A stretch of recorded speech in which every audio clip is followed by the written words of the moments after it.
Hello students, આપણે basic સ્લીવનું drafting જોઈ લીધું. હવે આપણે એનું સ્ટિચિંગ કેવી રીતે કરવાનું છે એ જોઈશું. એના માટે આપણે જે બેઝિક બ્લોક લીધેલો હતો પહેલાં જ એનો જ ઉપયોગ કરીશું, જે આપણે કોલર માટે લીધું હતું. એમાં જે આપણે આ જે સાઈડ છે એની આર્મ હોલની ત્યાં આપણે હવે બાય લગાવીશું. ઠીક છે, તો એના માટે શું કરવાનું છે, આપણે જે ડ્રાફ્ટિંગ દ્વારા કાપડ પર આવી રીતના આપણું બેઝિક સ્લીવને કટિંગ કરી લીધું છે. હવે એનું આપણે સેન્ટર જે છે એ નોચ કરી લઈશું. સૌથી પહેલાં સ્લીવ જે છે આપણે સેન્ટરમાંથી જ લગાવવાની સ્ટાર્ટ કરીશું આ રીતે. અને જે સીધો ભાગ હોય એના સીધા ભાગ જોડે જ આવી રીતે, મીન્સ કે આ સ્લીવનો ધારો કે સીધો ભાગ છે, આપણા ગારમેન્ટનો સીધો ભાગ છે, આવી રીતે જ લગાવવાનું આપણે સ્ટાર્ટ કરીશું. ઠીક છે, જેથી શું થશે, જે જ્યારે સ્લીવ પલટશે ત્યારે એ સીધી જ હોવી જોઈએ. બરાબર છે.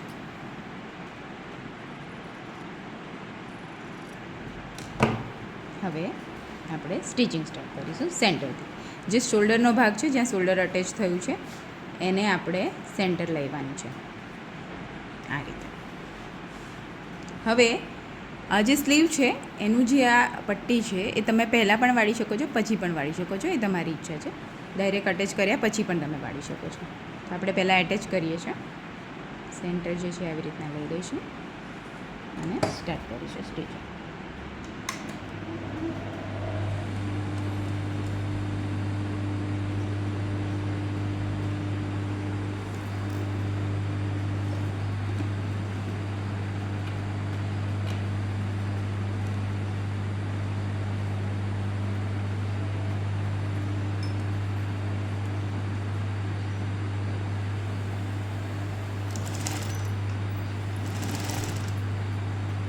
આપણે જે છે આર્મ હોલને નથી ફેરવવાનો, આપણે આપણી સ્લીવને ફેરવવાનું છે. જ્યારે પણ સિલાઈ કરીએ ત્યારે એની સાથે રાખીને એના શેપ મુજબ વાળતા જવાનું છે આ રીતે સ્લીવને.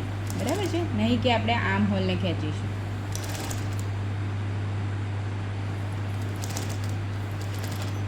એમથી આપણે કરી લઈશું.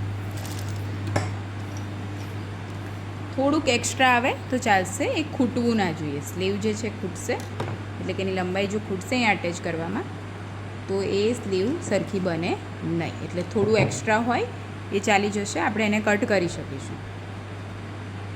હવે ફરીથી એક સાઈડનું થઈ ગયું, હવે બીજી સાઈડે પણ સેન્ટરથી સ્ટાર્ટ કરીશું. તમે પહેલેથી શરૂઆતથી એન્ડ સુધી પણ સ્ટાર્ટ કરી શકો છો, પણ ઘણી વખત એવું થતું હોય છે કે એનું સેન્ટર ખસી જતું હોય છે. એટલા માટે આપણે હંમેશા સેન્ટરથી જ એની સિલાઈ સ્ટાર્ટ કરીશું.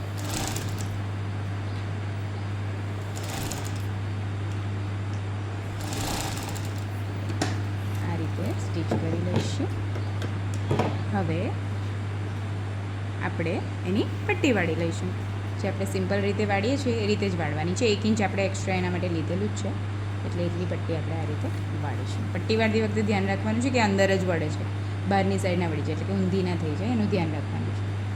ઠીક છે. આ પ્લેન કાપડમાં તમને ખ્યાલ નહીં આવે, પણ જો પ્રિન્ટેડ કાપડ હશે તો તરત જ એ ભૂલ દેખાઈ જશે. પ્લેનમાં તમે સીધું ઊંધું કરશો તો એ ખબર નહીં પડે, કેમ કે મોસ્ટલી પ્લેનમાં બંને સાઈડ જે છે સરખું જ હોય છે.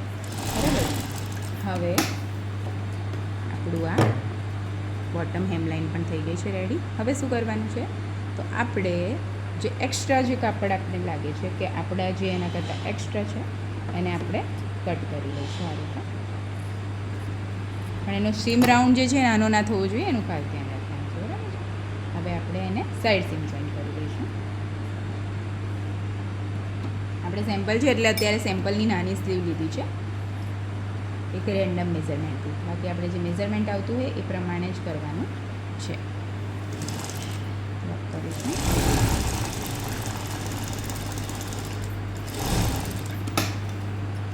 આપણી સ્લીવ અટેચ થઈ ગઈ છે, એને હવે આ રીતે પલટાવી દઈશું. તો આ આપણી બેઝિક સ્લીવ આ રીતે રેડી થઈ ગઈ છે. ઠીક છે.